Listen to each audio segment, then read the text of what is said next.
ごきげんよう、上川薫です。今回取り上げる話題は、ドイツとアメリカから非常に重要なニュースが出てきました。ドイツからは、ウクライナに対するドイツ製戦車の供与を自らもするし、保有している国が供与することも認めるという報道が始まりました。また、アメリカからも、アメリカ製の戦車をウクライナに供与することがほぼ確定したというような報道が出ています。この2つの発表はどちらも政府発表ではないものの、それぞれの国の報道機関が一斉に報じ始めていますから、政府系機関からの情報提供がなければこのように一斉に報道するといった形態にはならなかったでしょう。ですからかなり信憑性の高い報道だと思います。そして、同時にこの2つのニュースが出てきたというのもこれまでの流れから言えばかなり妥当なものだと言えます。なぜならば、ドイツがウクライナに戦車を供与するにあたっては、ドイツだけが先走りするような形にはなるべくしないでほしい。アメリカと共同歩調をとっていることがはっきりとわかるような形にしてほしいという要望がドイツ側から出ていました。これに対してアメリカは戦車供与するかしないかはドイツ自身が決めればいいという形で、まずは突き放すような形となりました。しかし、これが少し問題になって、ドイツのラムシュタインで行われた国際会議においては、ドイツは戦車供与するかどうかの判断を先送りしてしまったのです。この決定を受けて、ウクライナに戦車供与しようと考えていた国々は、戦車連合を結成し、ドイツに対して戦車供与を認めるように外交的な圧力を加えるようになったのです。このような外交的な圧力を加えられる中において、今回のようなドイツ自身も戦車供与するし、他の国がウクライナに供与することも認めるという方向へ舵を切ったというのです。このことを後押ししたのはアメリカが戦車供与するといういわば同時発表ということを受け入れたからでしょう。第一陣として提供されるのはドイツから14両、オランダが18両、ポーランドが14両、ノルウェーが8両だと言われています。前回の動画においては戦車連合全体で151両のレオパルト2が供与されるという話をしましたが、今回の第一陣とは数が異なっています。これは戦車連合として供給される数というのは、これからメンテナンスやオーバーホールを加えた上で提供される、いわば時期がずれるものも含んでいるために、今回の数とはずれているのです。何にしても今回ドイツ自身も供与に加わることによって、すぐに戦場に投入できる戦車が集まるわけですから、ウクライナ軍の兵士の訓練が終わればすぐにウクライナへ引き渡しされることとなります。なお、ウクライナ軍の兵士に対する訓練なのですが、もともと戦車を操っていた人たちに対する再訓練であれば、そう長く時間はかからないと言われています。また、そうではない人たちを新たに訓練するにしても、2ヶ月から3ヶ月、長くても4ヶ月程度で、ある程度使い物にするというのが今の訓練方針のようです。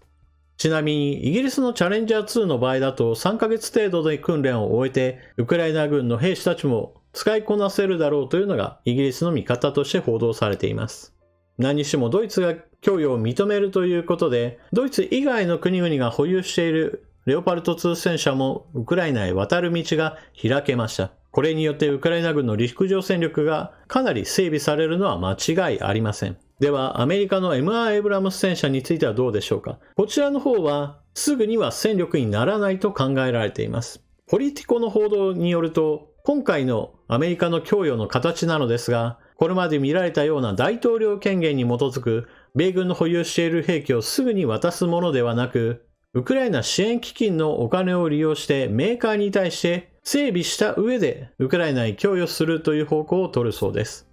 これ一体どのようなことをするかといえば、現在アメリカ軍が保有している戦車を今すぐ引き渡すとなれば、そこには機密情報がたっぷり詰まった装備品も満載ですから、これをそのまま渡すわけにはいきません。ですから、倉庫に保管されている少しバージョンの古いものに対して、機密情報をある程度制限する形でのウクライナ仕様にした形でウクライナに引き渡そうというわけです。このような MR エイブラムス戦車なんだけれども少し仕様が違うものだよというのは機密情報を守る上ではどうしても避けられないものです。例えば現在 MR エイブラムス戦車を保有している国の中にはイラクがあります。イラクの治安部隊で使われている MR エイブラムス戦車は当然のようにアメリカ軍の保有しているものとはちょっと仕様の違うものです。それと同じように元となる MR エイブラムス戦車は同じなんだけれども細かいところで異なるバージョンを作り上げた上でウクライナへ引き渡すというわけです。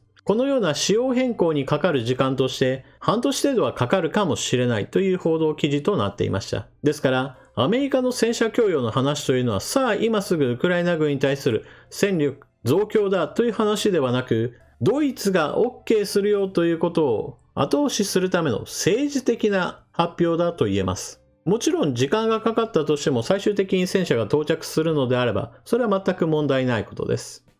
ですからウクライナ軍の戦車としてまず供給されるのがレオパルト2であり、その脇を固めるのがドイツやアメリカ、スウェーデンの歩兵戦闘車で、その後ろにもまた西側製の装輪装甲車や装甲車などが連なるというわけですから、間違いなく西側製の兵器で固められた軍団によってウクライナが領土奪還にチャレンジすることができるというわけです。なお、戦車自体の性能について言えば、基本的にロシア系の戦車よりも欧米製の兵器の方が圧倒的に評価は高いものです。それは一体なぜそのようなことが言えるかといえば、湾岸戦争や第二次湾岸戦争、いわゆるイラク戦争などにおいて、当時イラクが保有していたロシア系の戦車がコテンパンにやられたという事実があるからです。